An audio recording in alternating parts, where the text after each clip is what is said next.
6:44, gobierno de la mañana Z101 es el tiempo de mi hermana Ivonne Ferrer. Sí, Jesús, igual que tú, voy a hacer énfasis también en el informe del Departamento de Estado de los Estados Unidos, que habla sobre la corrupción oficial, habla de esto como un problema bastante grave, eh, habla de las limitaciones de la prensa, habla de las torturas, de las ejecuciones extrajudiciales que desde los organismos de preventivos, le hace la policía, ocurren, que nada es nuevo, ni una cosa ni otra. Y muchos podrán hablar de injerencismo en estos casos, pero yo creo que más allá de lo que pudiera pensarse y del resumen que cada cierto tiempo presenta el Departamento de Estado de Estados Unidos, que le ponen nombre incluso apellido y te hablan de Pompeo y te habla de las injerencias y demás, como ocurrió cuando Danilo pretendía repostularse. Eso que ellos hacen, ese informe de los derechos humanos, que no es más que un resumen de lo que los propios embajadores en cada uno de estos países, óyeme, que los embajadores en cada uno de esos países, bueno, pues entonces hacen al gobierno de Estados Unidos, y a partir de ahí ellos elaboran ese informe. Mucho más allá de eso, en el caso de República Dominicana, mucho más de lo que ellos puedan decir, de los calificativos de injerencismo, nosotros tenemos una realidad. Y esa realidad es definitivamente innegable. La libertad de expresión aquí, y lo hemos dicho en muchas ocasiones,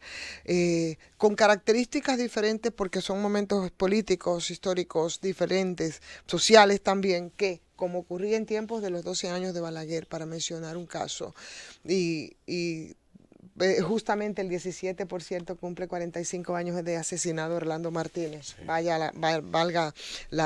la fecha y recordarlo. Ahora con características diferentes también. Esas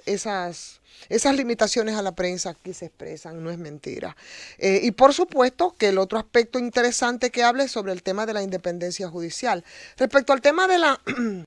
las limitaciones a la prensa, tenemos un caso, y ese caso es muy reciente. Es más, de hecho, ese caso todavía está en los tribunales. Yo me refiero, por ejemplo, al caso de Marino Zapete. Eso, si no se llama persecución, yo no sé cómo podría llamarse, porque por lo menos eso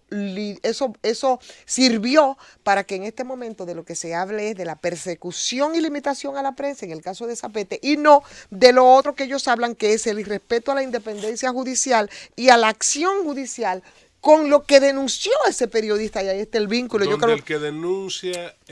la corrupción es el que está en el banquillo. Entonces yo creo que ese caso ilustra muy bien lo que dice el Departamento de Estado, que me olvido de lo que es su informe y me quedo con esos datos de la realidad en la que siempre hacemos énfasis aquí en República Dominicana. Respecto al tema, por supuesto, de la justicia, de la Procuraduría, de la crisis, de la realidad que hay, de los concursos amañados, de las renuncias de fiscales. Es cierto que ha habido muchas más renuncias que en otros tiempos, mucho más allá de las simpatías o no de tal o cual miembro del sistema judicial. Eso no es mentira.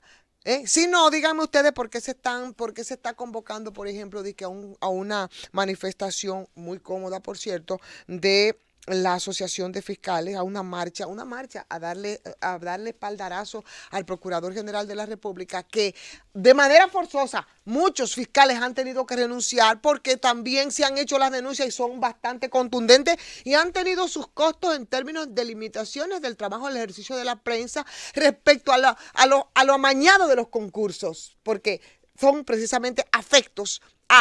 al Procurador General de la República. Yo le voy a decir con su nombre y apellido. Yo recuerdo muy bien el trabajo que hizo con mucho rigor y responsabilidad edifeble respecto a la selección de los fiscales, y que después quedó harto demostrado y que le costó incluso a mi colega periodista eso. Entonces una cosa va de la mano. Entonces no podemos nosotros negar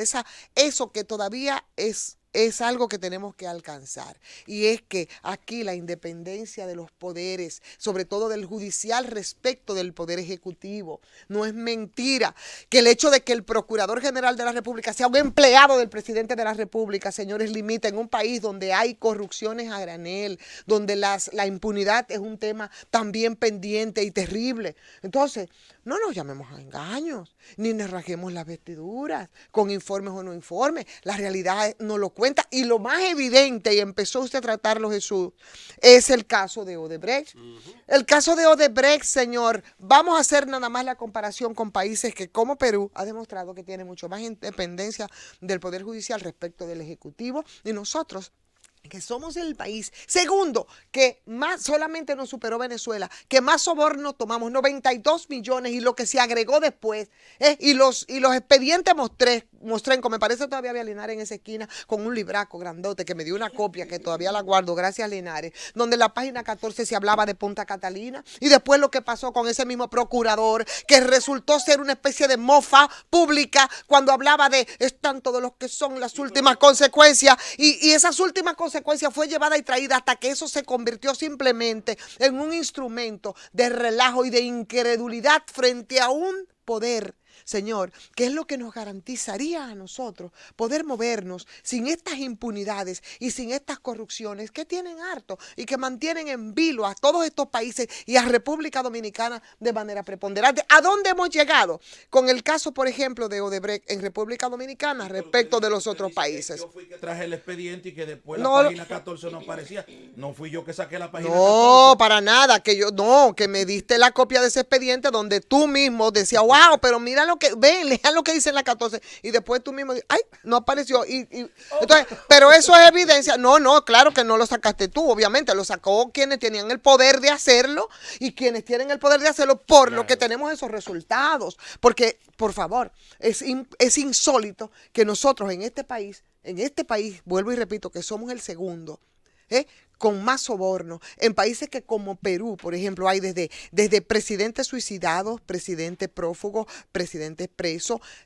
de todo ha habido, y las informaciones recientes que tenemos, y un poder judicial que no se moviliza, y aquí con Odebrecht no pasa absolutamente nada hasta que la gente dejó incluso hasta de interesarse y dar seguimiento al mentado juicio, porque no es más que una mofa, una payasería de este poder judicial que muchos ahora quieren decir que se está excediendo, una payasería en el poder judicial.